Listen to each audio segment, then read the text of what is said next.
back. Another Friday, guys. Another Friday. Thank God it's Friday. Oh, you gonna try to sing and dance? Oh my goodness. Woo! Thank God. TGIF. Thank God I made it through another week. It was a wonderful week, though. We got a lot accomplished this week. Thank you, Father, for waking me up this morning. Oh, and I am still in my right mind. Yeah. And he still has a wonderful wife. I guess I do. We're going to roll with that one. All right. So let's start it off with, woo! We had another Friday Night Live, right? It's good to be back. We had some technical difficulties last week, and we ironed all those things out. So we're ready to go ahead and get started. All right. So there's nothing we can't accomplish. And, you're probably saying, well, she went on live with her phone, but the phone is totally different than our setup in our studio, which means that you can see both of us very clearly. We have beautiful cameras. Everything is set up. So the phone just does not work. And it wouldn't have worked for us. So we are here now. We thank you guys for tuning in. We thank you guys for who are watching later. And if there's ever any questions, any comments, you can always DM us or contact us at info@legendaryrelationship.com. Yep. Right? So this past week, we had a magnificent podcast. We did, didn't we? And what number was it? It's 108, and I don't have it queued up, but it's 108 Men's Health and Marriage. All right. So we know I have, over the years, spoken with several, we've been a part of a lot of married couple clubs or ministries, and health is always an issue. But as we get older, it seems as though, I don't want to say women take, go to the doctor more or take their health a little bit more. They're more in tune with it.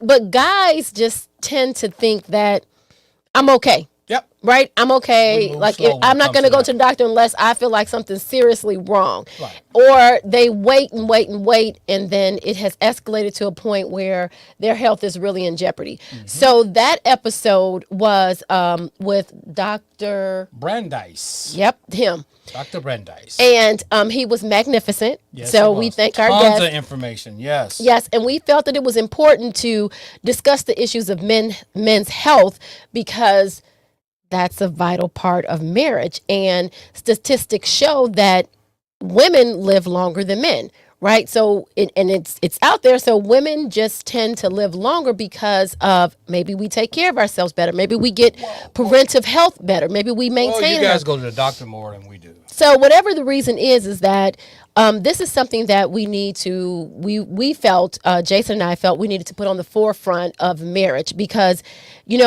women don't want to be widowed, basically, and we definitely don't want to be widowed early. Right. So men, take care of your health now. Yes. Right? Just like you go get your cars for their tune-up and you take care of your home, take care of your health because you only get one body. You only get one life.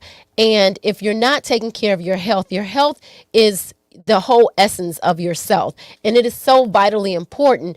And if you don't have health, not only are you deteriorating, but your quality of life is deteriorating. Right. So, we want to make sure that if you did not get a chance to listen to that episode, go back and listen to this week's episode that came out on Wednesday with Dr. Brandeis. All right. And learn about the importance of taking care of your health. So he specializes in men's health. He has a book, which, Jason, do you have the book? I don't. It's a 21st Century Man. It's a 900-page book. It covers everything from the top of your head to the tip ends of your feet. It just everything about men's health. Actually, it has a lot to do with a lot of different health to me, but the main focus is on men's health.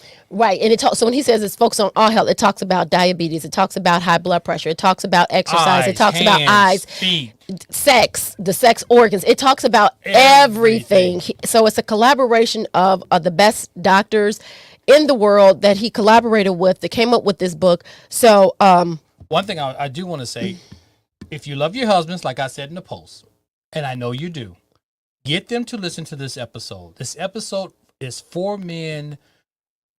A wake-up call. Really a wake-up call, and the reason why there's warning signs prior to things actually getting out of control. So we need to pay attention to those warning signs, and we need to understand what are some of the warning signs.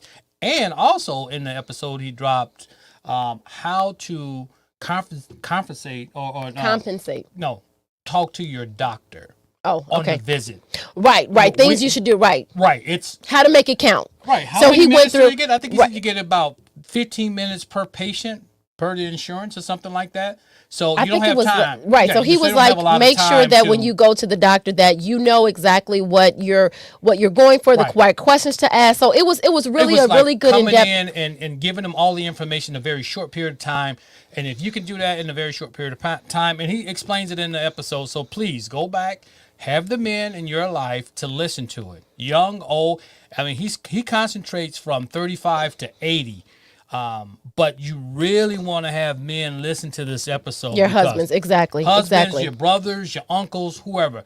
Men need to listen to this episode because it's going to be an eye opener for a lot of men. Right. Just eating right, taking care of your health, just the importance. So, like I said, statistics show that women outlive men. And if we can close that gap, right? If we can live happily in the quality of life that we have, you just don't want to live to 90, but the past 20 years have been where you're not really living. Right. You want to be able to live each day to the fullest. So go back and listen to episode number 108, 108 with Dr. Brandeis, which is men's health and marriage. Okay. So we need to make sure that we're taking care of our health. Right. So that was the episode. But tonight, and so hopefully in the future, he will be able to guest appear. Yep. And so we will let you know ahead of time so that you can get the men in your life to actually tune in and ask questions that maybe they don't feel comfortable asking. But it is important that we take the time to take care of our health, whomever we are. And he talks, like we said, he talks about health from the top of your head to the tip ends of your toes, your fingers, your hands, your arms, your knees, your legs, your eyes, your nose, your mouth, your throat, your sex organs as you It get goes older, over, everything. Drug addiction, alcohol. It's just every On and single on and thing. on and on. Exactly. So go back and listen to episode number 108. But tonight we're talking about marriage in itself. So we specialize in marriage and relationships. And so when I say that to say that during our 31 years of marriage and our 35 whatever years. Yeah, you counted up. I don't know. Whatever. you're doing a good Over job. 31 years. Right. 31, 33, 45. So 35, 36 years of, being I in like a it when you do that relationship. fast math. So basically we want, so Jason put out a post that we've gotten some really good positive feedback on.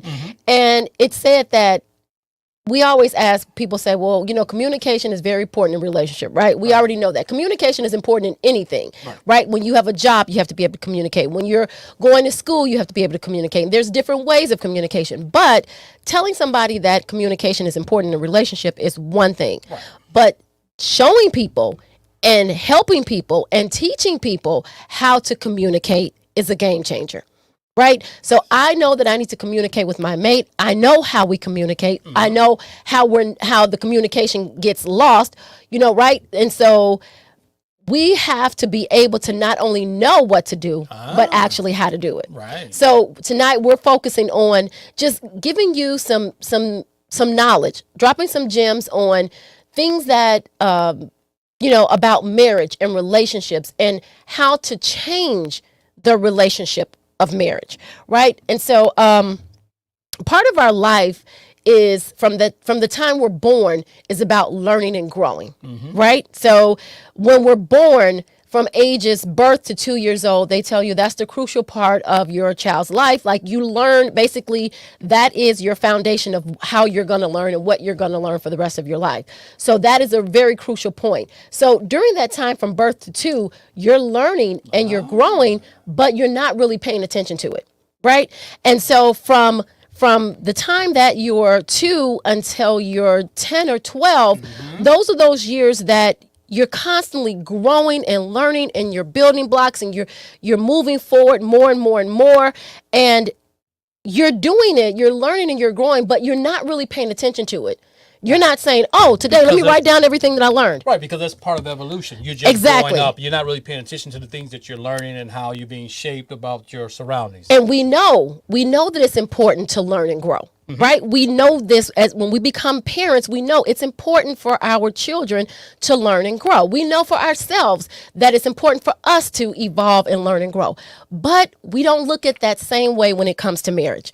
And that's part of the problem. Marriage is about learning and growing, right? So when you first start dating, you're learning each other. Right? You're learning how. I always say we're on our best behavior when we're doing that. Right. And so you're learning, like, how do I respond to this person? How much of myself do I show? How much do I hold back? How much of, so you're learning to get to communicate and how to communicate with each other, right? But once you get married, that doesn't stop. And that's the problem. We stop that. Most marriages stop learning and growing because we've become comfortable with each other. So those first 5 years it's like birth, right? Those first 5 years you're born, and those first 5 years of marriage, we're learning each other. We're growing, but we're not really conscious of it. We're not intentional in it. Right. Right? And the reason why is because we weren't taught that. We were taught that you learn and grow in different areas, right? Right. You learn in school, you grow in school. You learn in your career, you grow in your career. But You get married and you you just get married. Right. Or I'm married, and then you have kids. Right. And then so whatever happens, and no one is telling you the building blocks of learning and growing in marriage. And that's what's important. Now, I do want to say something else before I get more into this, is that, hey guys, don't forget that if you want us to give you a shout out, we cannot see who's on watching. So if you want us to just say hey and recognize you, please put a comment, do a like, do something so that we can recognize you here with us tonight. So do we have any comments? Oh, Jacqueline Trish Atkins. Good evening. Sounds Good like you are evening. going to give some golden. Yeah, we're gonna drop some golden nuggets tonight. Yes. I hope so, and I get them from my golden sister, Dr. Reverend Dr. Jacqueline Atkins. So thank you. Hi, Reverend Jackie. So guys, so don't forget, if you guys can make sure that you put some comments out there. And let us know where you're listening from too. Yeah, Or so watching from, listening to. Yep. So we want you to understand that. Oh, it sounded like I went out. Oh, okay. So Because you stopped talking. okay. You did go out. All right. Yeah. So the first 5 years of marriage have to be intentional, and we have to realize that those are the years that we're learning and growing and adapting to each other, but we're not really consciously aware of what's going on. We're not actively driving our marriage, and that's not all of us, Right. but that's majority. That's 95% of marriages start off and they just get married. They have no idea what to do, how to do it. No direction. No direction. Roadmap, Exactly. Nothing. You're just going. And so from 5 to 10 years is where we start having problems. Yes. Because the first 5 years, we have just we've gotten married, and as Jason and I say, we've put our marriage on cruise control. Right. So we get married, we hit the button, and we don't even realize that we have hit cruise control. And just so coasting. the marriage is just going in it's not headed this way, it's not headed this way, it's not headed this way. It's headed to in whatever all directions. and whatever situations, circumstances come up, that's which way the marriage goes, right? It fluctuates up and down. So between the years 5 and 10 is when the issues start. And if we can learn to navigate the first 5 years, then 6 through 10 can be a whole lot easier because now we are actively driving our marriage. So now that you mentioned that, up to 10 years, 5 to 10, there's that magical number that's right in the middle there, Right. which is the 7-year itch. Right. And why do we have issues at the 7-year itch? Most couples end up with divorce or The 7-year itch. the 7 years saying that maybe I married the wrong person, we're incompatible, my marriage is boring. Right. Why? I fell out of love. All of these things we hear, all of these cliches, all of this, marriage isn't what I thought it was, or it's harder, or I'm not in love, or I don't like my wife, or I don't like my husband, or we've grown apart. So that 7-year itch comes about because we didn't take care of what we need to take care of around year 5. We put our marriage on cruise control, and if you put things on cruise control, you end up being lost, just going around in circles, not knowing where you're going. So by the time you get to year 7 in your marriage and into your relationship, you don't know each other. You don't even understand. You feel like you're incompatible because you have no direction. So that's where most divorces happen between year 7 to 10. Right. And that's where most of the friction occurs. Right. So most people say, well, things, and not to say that it won't happen before, it all depends on the foundation you started with. Right. So some marriages have better chance, right? So depending on how you started off, what your foundation was, you may get to year 5, but some marriages never make it to year 5, right? Because those first 5 years are crucial. Right. But between 5 and 10 is when the real irritation starts. When the real, oh my God, I didn't know he left his socks here, and now it's really, really, really starting to irritate me. Oh my God, that plate that he continues to leave. Oh, that wonderful plate! That plate made it back into the story. So and. Most marriages really divorce between 5 and 10 years because it has gotten to a point where it's on cruise control and it has steered itself off a cliff. Yep. And we don't even know how we got there, right? So we are unaware that statistics show that between 5 and 10, 75% of marriages, between 75 and 80% of marriages don't last any longer, right? And so from year 10 to 20 or year 10 to 15. Actually, it's 10 to 30, baby. Well, I was going to break it apart. So, 10 let's say it's 10 to 15. Sure. 10 to 15 year is where it gets to a point where you're arguing more. You're disagreeing more. The friction is at a point where. And by this time, the kids are here now. So now we have. Or if you decide to have kids. Yeah, either kids or you have your children or you may have stepchildren. Either way, you're taking on more responsibilities as far as debt. You have your the home, the car, all the responsibilities. In addition to the challenges of being married. Right. And so I would say that the most important relationship that we have is the relationship of marriage, dating, right? Because we kind of know our role in a relationship of parent and child, right? We're like the authority, right? So you kind of know what your relationship is in comparison to your child, right?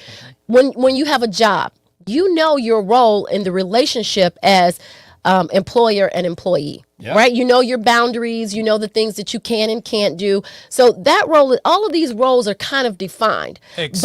Except when you come into a relationship, when you're into an emotional relationship, sexual relationship, a marriage, right? When you come into that intimate relationship, these are where the roles get kind of gray because you're like, well, I'm going on what I've learned or what I heard. Or you don't know, you don't really know your role. Right? So you can't in a sense you know your role. I mean, from a biblical standpoint, but does that really fit within how you feel and what you've seen and throughout your life? So it's more like, so this person has their idea of what your role should be. You have your own idea of what your role should be in marriage. And then society puts a big pressure on you on what each role should be, right? And so we're stuck in the middle saying, am I being defined by what my mates thinks I should be, my role is? Am I being defined by what I feel within my heart my role should be?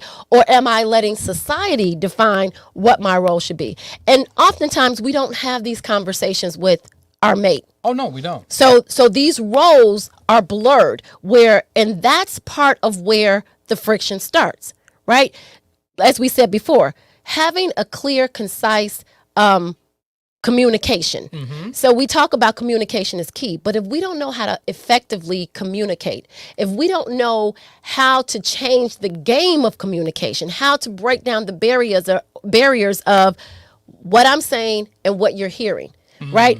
The barriers of body language. Am I listening? Am I actively listening? Right? Am I intentional in listening?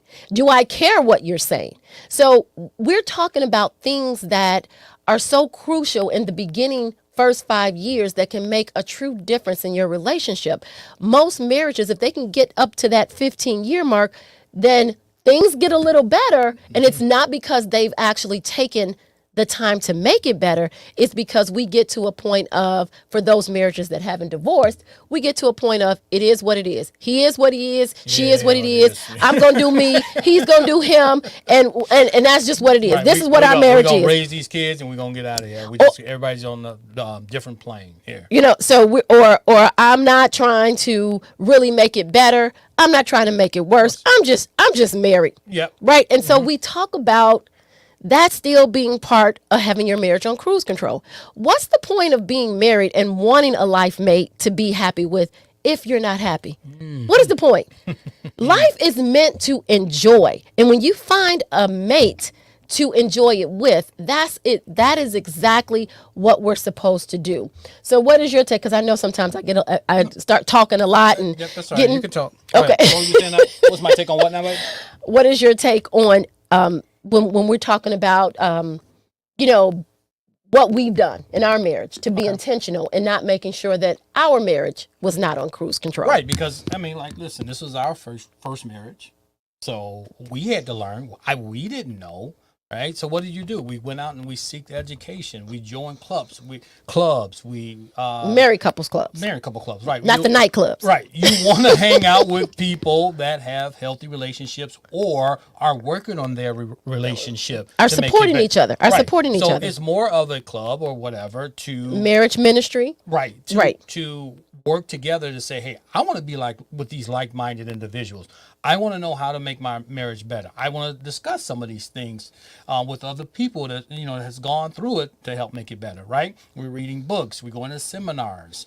So all these things help to make things better. It's help building a foundation. So once we started doing that, when the rough patches came, we were able to deal with it. Yeah, we can communicate better because we built that on the foundation.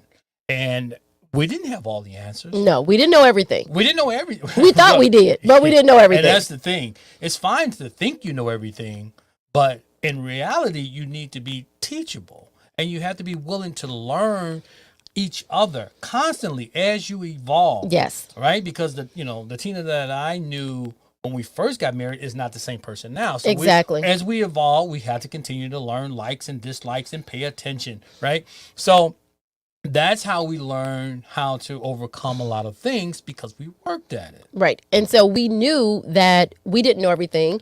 And we knew that in order for us to continue having a marriage that was healthy, happy, worth being in, we knew that we needed to get the education. We knew that we needed to be able to go beyond our limited knowledge and seek more, seek knowledge beyond our understanding. And so that's what we did. And then when we got to a point where we had seminars and we joined ministries and we joined clubs and we did things with other married couples that had a healthy relationship, then we went out and we said, okay, now we're at a point where people were asking us for advice. So we went out and we sought coaching. So Jason and I are actually professional relationship coaches as well as what is it called? Personal development coaches. Thank you. Right. My mom, I'm waiting for you to complete my sentence. I know. That's I always do. Everybody always right, says that. right. Yes. So why did you do it? Yeah. So I'm like, when I pause, Uh-huh. so we then got the coaching along with the education to educate ourselves even more. Right. Because not only did we learn for ourselves, but we needed more knowledge because, as Jason said, we were constantly growing, constantly changing, shifting, right? All these And things. that's the thing. I don't mean to cut you off, but shifting when you bring in the kids into the mix, that's different. That's a different dynamics, right? So yeah, I Shifting love when you take the kids out of the mix. right, and that's different. I mean, because then you find out a lot of people are divorcing after the kids leave, right? Shifting when the kids come back when you thought they were gone. Right, and it's a revolving door, and they keep leaving and coming back. Right? Adult children, right, that you and think it just keeps shifting. But that's different. I mean, like raising kids, it never ends. It It never ends. One, it never ends, but two, it puts a different dimension. I won't say strain or problem or situation. Yeah. I'll say it'll put you in a different dimension in your relationship and how you guys interact with one another. And that's again another phase that we had to learn. We had to work Exactly, through a lot of those especially different issues. especially as the woman being the nurturer, right, and Mm-hmm. the man being like the mother bird, they say, Yep. and you just kind of pick them up and throw them out the nest. You're like, okay, let them fend for themselves. And Right. as the mother, as the nurturer, you want to protect your child, Right. and your husband realizes that in order for them to grow and depend solely on God, they have to go through their own journey, Mm-hmm. their own channels, and we can't always save them, even though we want to be able to help our children, right, and help them eliminate certain things in life. Sometimes they have to go through those challenges to come out to be the person that they were meant to be, and where they're not leaning or depending on you, but they're leaning and depending on God so that they can survive in this world. Right. Because as parents, we're not always going to be here. No. And you want to make sure that your children have the foundation that they need to be successful in life. So all of those dynamics in marriage are constantly changing. And so when we talk about that 10 to 15 years, when some marriages just go, really, they go on double cruise control because they're like, well, you know how he They go on is. cruise control, then they fall asleep behind the wheel. So you put your marriage on cruise control, and then you're going through this irritation period, and then you realize that, you know what, we're still married. It is what it is, but it doesn't have to be like that. What we have to understand, and this is Jason and I's message. Well, me and Jason and mine, whatever it is, this is our message. I'm trying to get it together. So Gotcha. this is Jason. This is our message, that if we help you to understand that marriage is a continual growing and learning process, and that when you first, not just you, but the couples that are dating now, so that they don't have to fall into these marriage pits, so that we can redefine and give marriage a whole new face, right? Because marriages can be just as happy in the 10th year, the 20th year, the 40th year, the 60th year, as it was in the first year. That's right. And all we have to do is get the right tools to understand that. Right, because Where we you already love the individual, right? And we just have to learn as we evolve and continue education. If we continue the education, we can continue the love, right? We grow in all facets of life. We have to grow personally and as a couple. And if we do that, then we can last, because like I said before, the storm will come and you need to overcome certain things.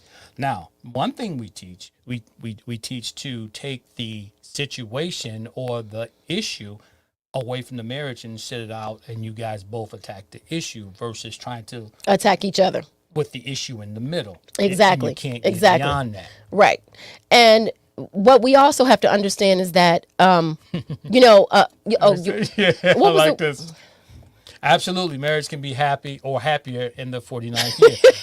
And Reverend Jackie knows it, because next year she'll be celebrating her 50th happy anniversary. Right. And so, and I know they're happy because I know her personally. Yep. Right. And so that is a marriage that we want to emulate, that we want to look at and say, what did they do? Yeah. And so that takes me back to the next stage when I think it's because of David. I You think think- because he's just a cool brother. You know what I'm saying? The man kind of set the tone. I mean, like, it's just something about a man that is sure of himself. men do set the tone, And right? he just sets the tone. And you know what? Whether you're a strong individual with being a woman, and the man is cool with being who they are, and they secure in who they are, and they walk around, and it shows. It shows like, look, hey, you can be as powerful as you want. I may not be as powerful outward, but I'm not threatened by that.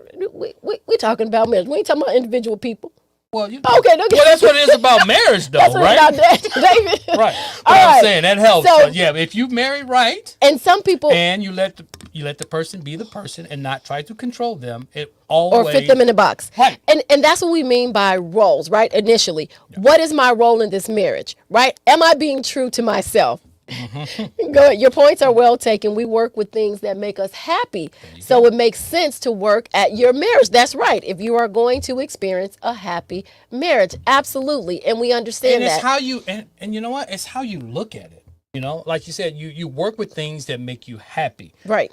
And again, it goes back to vision. What are you visioning for your marriage? Do you vision like, oh man, I'm married, I have to, I think deal what with all most this other people stuff. do is they fall off the vision. They have a vision of their marriage before they get married. Right. And then once they get married, that's all they've ever visioned. Right. They And then stop that's right it. there. Right. They stop visioning, and that's why they stop growing We and don't stop look learning. beyond the marriage. I mean, the wedding, right? Right. So, So we we- want to get married. We want to have kids in a car and a house. we, and all this other it's stuff, and then so that's it. general, right? Yeah, It's so general that we don't realize that you have to continue visualizing the type of marriage that you want after you say I do. Mm-hmm. After you say I do. Did Reverend Jackie say something else? Okay. No, but I do want to get into this study that the Brigham University did in about 2014.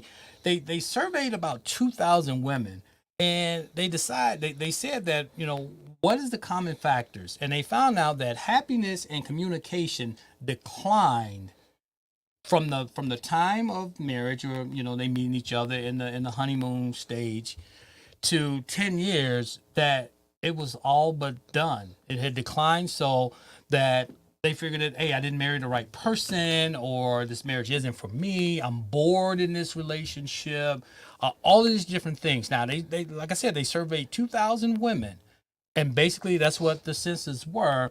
That after about 10 to 15 year mark, they were just tired of the marriage, and they feel like they had grown apart. And that the communication and the happiness had never reached its peak again. Right. It had plateaued, or it had continually diminished, and that they never got it back. So even if most people say, well, even when we worked at it, we never got it back. And part of that problem is because when people have issues in marriage, they usually go to a therapist, right? Right. And there's nothing wrong with therapy. Right. The thing is that if you we go learn honestly and willing to actually work on it and be open with your communication while you're in therapy, it can serve you well. But in addition to that, it's also therapy's purpose, right? So what we realize is that in our training, in our coaching, and dealing and speaking with therapists as well, that we notice that in marriage therapy, they're dealing with it as in psychotherapy, right? Which is fine when we're trying to figure out the things that, are wrong with our marriage individually. How does that make you feel? Tell them how that makes you feel, right? Things of that nature. But one thing that we realized and seen is that when you go to a therapist, they're not really understanding how to model a happy marriage because they're not studying people who have been happily married, right? So they're speaking from a psychotherapist standpoint and things that are obvious, right? To dealing with the psychic of the person. Mm-hmm. But most of the times, if we take the time to continually learn and grow, which means that we're getting coaching in those areas. Coaching means that I have someone who knows, right? Mm-hmm. The Bulls didn't hire Phil Jackson because he had no experience. That's just crazy. They didn't go out and get a therapist and say, why aren't we winning? They went out and got a winning coach that could show them what they needed to do, how they needed to do it, how to apply it, mm-hmm. and how to win. That's what we need in marriages. We need to do the coaching and the teaching and the learning before we get to the therapist, right? We don't even need... Or while you're in therapy as well. Well, the whole point is to eliminate therapy. Yeah, if we can. But sometimes, if we can get to that point. But sometimes we need to do the therapy, but we also need the coaching to supplement therapy. Absolutely. Because absolutely. Again, you can get fixed, but then if you still it's not around, fixed. You can start to understand your issues. Right, yeah, true. But then you end up hanging around the same individuals, or you lapse because you're not around those like-minded individuals. And I know most of the studies show that people who take therapy works for a certain limit of time because we're understanding our issues. We're understanding psychologically what affects us. We're understanding how our past trauma, our past hurts are now playing into our marriage. But so therapy may be necessary, but most of the time, once you get out of therapy, because, it can be expensive, mm-hmm. Couples lapse. They mm-hmm. lapse because, like you said, we're not supplementing it with coaching. We're not supplementing it with what more do I need to do. Ongoing education. You're looking at someone to fix your marriage and your problem and thinking that it's a pill that you can take and that everything is going to be solved. We have to understand it's a gradual, continual learning and growing process. And that's with anything. As an individual, we talk about self-development. If Jason is growing and learning himself and developing and elevating and I'm not, then that's going to put something on my marriage. And it doesn't mean that something's wrong with it. It means something's wrong with me. I need to reflect and look at myself and say, why am I feeling this way? What is creating these things in my marriage that are coming from me? So that's what we're talking about. Being able to not just get married, not having a vision, not working on it. So I know in coaching couples, the first thing I ask them is, how many relationship books have you read? Oh. And it's astonishing. It Let me guess. At least a couple. None. I knew the answer to that. None. Yeah. I have spoken with, let's just say over 100 people that I have spoken with and dealt with, maybe 5 have ever read a relationship book. Right. Why? My question is, I asked them, well, have you ever Googled it? Because, we're in the time of Google, right? Yeah. No, I've never Googled it. I've never Googled So the issues in my marriage or how to make my marriage better or what do I need to do if I feel like my intimacy is lacking or is diminished. Like, but I bet you they Google finding a divorce lawyer. Absolutely. Now Absolutely. They'll Google that. Or we'll find out, we'll ask people, well, what's a good school for my child to go to? Yes. Or we'll ask people, what's a good career to go seek into? out that education, that research. Exactly. That's what But we're not doing that in marriage. Nope. And if we can't do anything else, it's just to help you to understand that marriage is just as intentional as any other area in your life. And if not, like I said, that relationship that you have with your partner is the most important because we have to learn what our role is.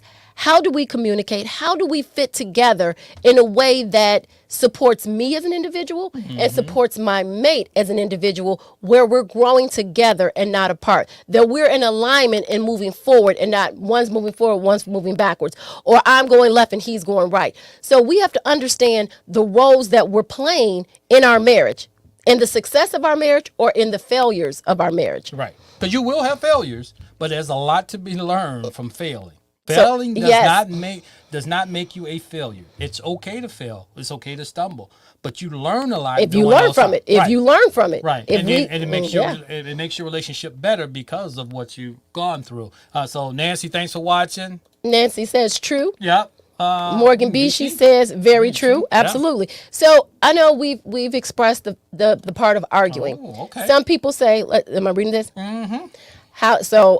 Reverend Jackie says, how you feel about yourself is so crucial in your relationship. Absolutely. Too often your marriage is reflecting how you feel about yourself. Absolutely. Ouch. Ouch. Absolutely. Now that's saying a mouthful right there, because you walking around tight-lipped, upset, you mad at your spouse, but you're in this marriage too. What does that say about yourself? That's so true. We so used to pointing the finger at someone else and saying, I'm unhappy because my mate won't do this with me, or they're this or they're that. Right. And that takes us back to when we talked about a couple of episodes ago. What was it? The stress. What is it? The reconnecting? No. The one about the relationships. Okay, I'm not sure which one you're saying. When we talked about it, might be ourselves. The what? The insecurities. Oh, insecurities. So the insecurities in our marriage and the what was it? Come on. Ways to connect? No, we don't. Okay, well, we'll find it. Okay, so it was when we're talking about the issues in our marriage, the issues and how most of the times the issues are us. Yep. Right. Yep. So I can't remember the name of it, and then we did a Friday night episode of it. We'll find it. We'll put it down in the. Trust issues. Okay. Trust issues. Yeah. Right. So, and the thing is, we have trust issues because solve the trust issues in a relationship. Exactly. Yep. And we talked about that The actual trust issues is not even our mate, but the insecurities within ourselves. Trust issue was episode number 105. Yep. Right. So as Reverend Jackie said, that how we feel about ourselves is reflected in our marriage, right? So if we're insecure about ourselves, then we're projecting that onto our mate. And so that creates issues in our marriage that don't even have to, that are not even real, that aren't even there. These are things that we have made up in our mind are true about ourselves, and so they're projecting, or they're being put into our marriage by one mate, and the other mate is like clueless, like what is really going on. Yeah. And so if we're learning to work through these things and understand where they're coming from, right? And so we also get those couples that say, well, we've been married 20 years and like I don't even see the point in it. We're just married, it is what it is. The point in it is that, are you living the best, happiest marriage and life that you can possibly live?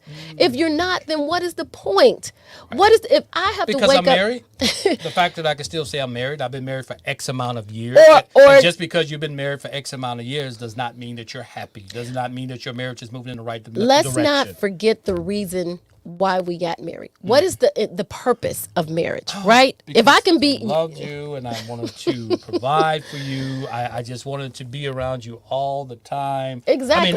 I mean, in the beginning, that's what I felt. Now, you know, and then marriage, and then we put it on cruise life control. happened, right? We put our And marriages then on after cruise 3 control. Kids, you know, I'm trying to maybe stay at work a little longer, go out and play a little bit more, you know, not want to be around you as much, you know. So you have to be mindful of those situations when they come up. Why did you get married? What attracted you to that person? And never let that go. Always understand, look, I loved you then and I love you now. I love you more now because we've matured more together, right? I mean, like we've been together more longer than I've been without you at this point. We have another comment. Okay. All I got right. that one. Yeah, that was the girl, Lavanya. She's listening. All right. We appreciate that. Tell Ray we said hello. All right. Yeah.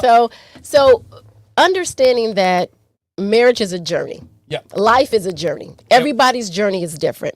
So It's different, but everybody wants to have a happy marriage. a happy life. Relationship. A happy life. Right? Yeah, your journey is different. You may start off a little rough or whatever, but in the end, we all want to be happy and we all want to be with the person that we really love and the person that loves And us. the person that makes us happy. Yep. Right? So we're trying to take the stigma off of married and unhappy, married and not enjoying am sex, happy. I am married with no intimacy. Yeah. The point is that if we can wrap our minds around the fact that we can have the same type of marriage that we had in the beginning all the way to the end, that if we're intentional and we're learning and we're growing and we are making sure that we have a vision and an alignment in our marriage, then we can have that type of marriage that we want. We don't have to envy someone else's marriage. Oh, We I don't got have my to own. be We don't have to envy no one. I Right. got my own. So we don't have to I got my own marriage. So and I'm we- happy in it. we don't have to be unhappy in marriage. We just have to rewrite the narrative. And the thing is that if we understand what marriage takes, then we can learn and grow in those marriages to have the type of marriage we want. So let's rewrite the narrative all the way around, guys, right? Yeah. Let's spread the word that marriage is what you make it. It doesn't just happen. So if I just, buy a car and I never do anything if I don't learn how to put gas in it, if I don't learn, get you around for a little bit. if I don't learn guarantee how to that take sucker care gonna of it, break down. exactly. So if I just get anything in life and never put any maintenance into it, never try to learn to understand what it is I need to do to make it function at its optimal, condition, Yes. then it's not going to last. And this is no rocket science. It's Right. not going to last. And so marriage doesn't have to be difficult. What it has to be is intentional. And we have to That's a be, T-shirt right there. It doesn't have to be difficult, but it has to be intentional.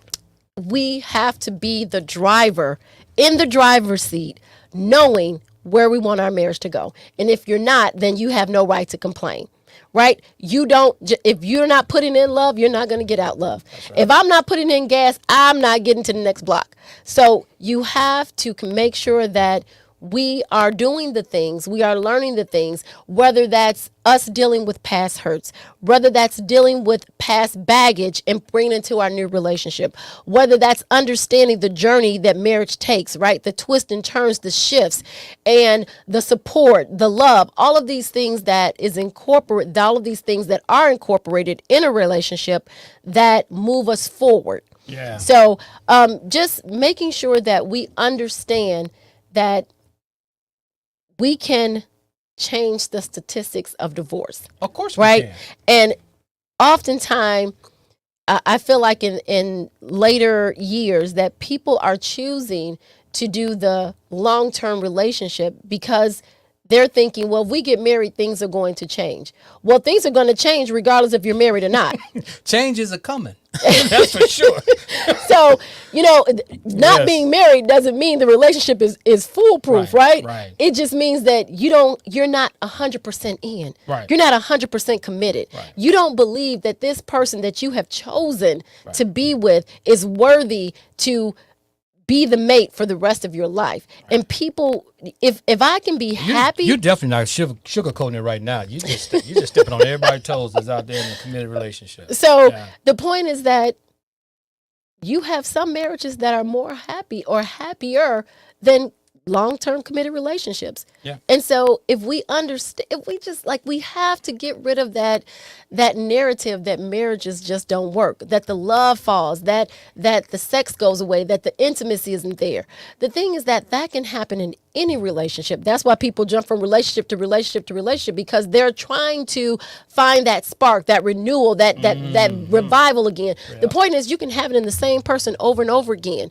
It's what are you putting into the marriage? As you renew yourself, you renew your relationship. So, like I said, our point today is just to make sure that you understand that the journey of it, right? So understand the journey, and not just the years in. Understand the journey. Understand where you're going and what you've gone through and how you accomplished the things that you accomplished or didn't accomplish. And it's just still there. So you need to go back and maybe work on some of those things. We're just trying to shed light in these little episodes so you can start the conversation at home to make things better.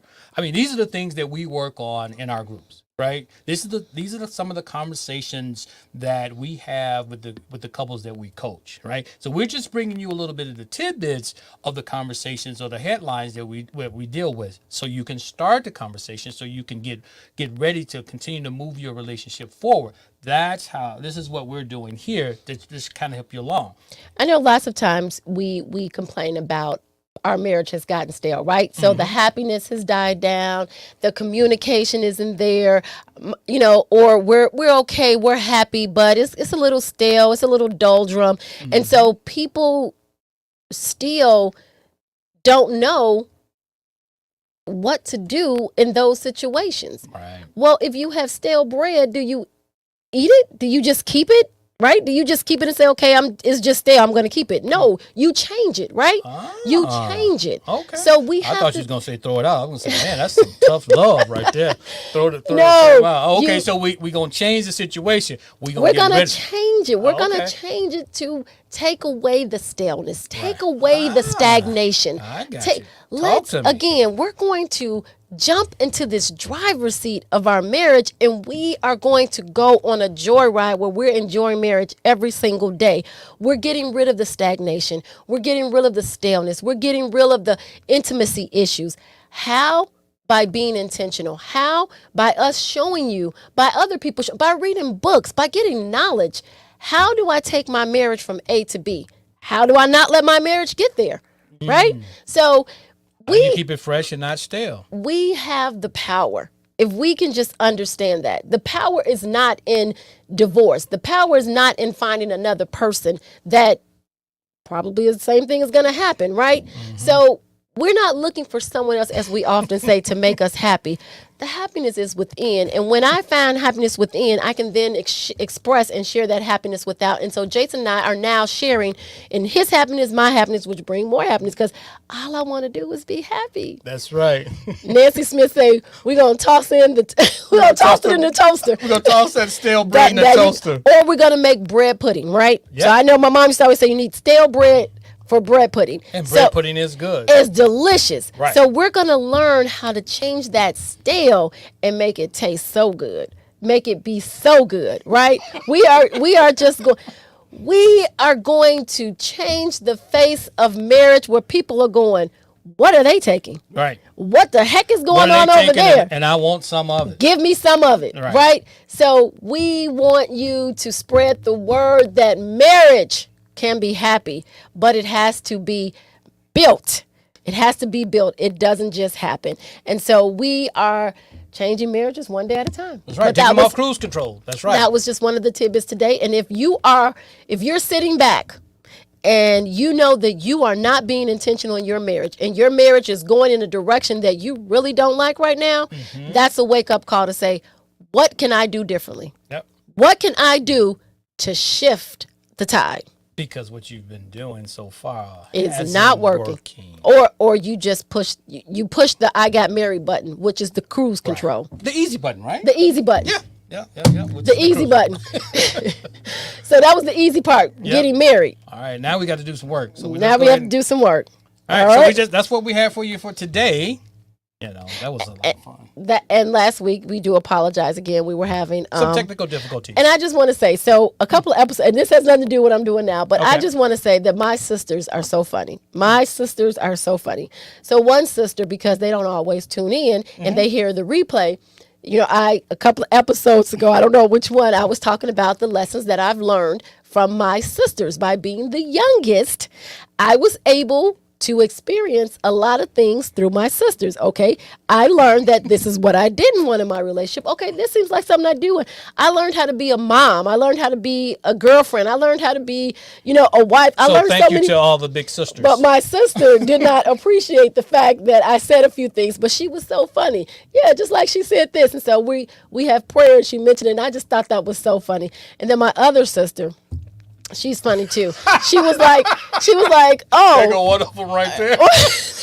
We're not. So that's the one. So she calls me right 10 minutes before my live, and she's like, blah, blah, blah. And I'm like, you are getting ready for the live, right? Oh.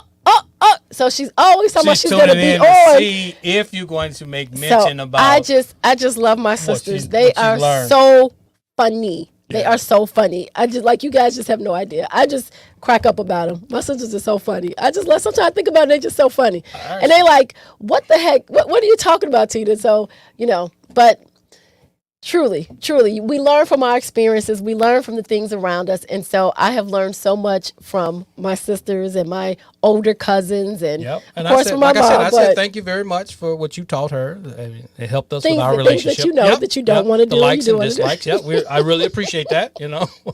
But- It helped us out in our relationship. So and and what well, I have three. I have a lot of sisters, but just through my mom, I have three sisters, and two of them are married. And so, we share a lot of funny marriage stories, and so it's very nice. maybe we start dropping some of those funny marriage stories on here. I don't know. So I was just thinking that maybe I can have my sisters on, and we can share some of our marriage stories. Like we can I talk don't know if I about like that. relationships I and don't- what we've learned and things. I'm that, not sure if I like that idea. And then maybe one day we'll invite our husbands on. But Yep. it's nice to just have a conversation. So maybe we should have me and my sisters have a woman's conversation, and then Jason invite all the men, and then they have their perspective, because we know everybody's perspective is different. We're all looking through different lenses. So, but what does this one say? Angela says, we might. We might be funny, but we're not clowns. Okay. No, we're not. All right. No, we're not. But we are succeeding in marriage. And we're making sure that we are intentional in our marriage. But you are funny. My sisters are funny. Yes, they are. Yes. That was one of my sisters, guys, in case you didn't know. Yep. And then the other one was too. They always have to say something. See? They have to say something. But I just wanted to say that. I love them to death, but sometimes they can be really funny. What did she say? Reverend Jackie said, "Thank you, Jason and Tina. Thank you for your It's- insight. It is valuable. Thank you so much, Reverend Jackie. We really appreciate that. Yes. That means a lot to us. So I think that wraps it up for another Friday for us. And just remember, go out there and be intentional. Do the things you need to do. Put in the work in your marriage. It's not just going to happen, right? And so, anything else, honey, before we close? I think that's it. I think we are done.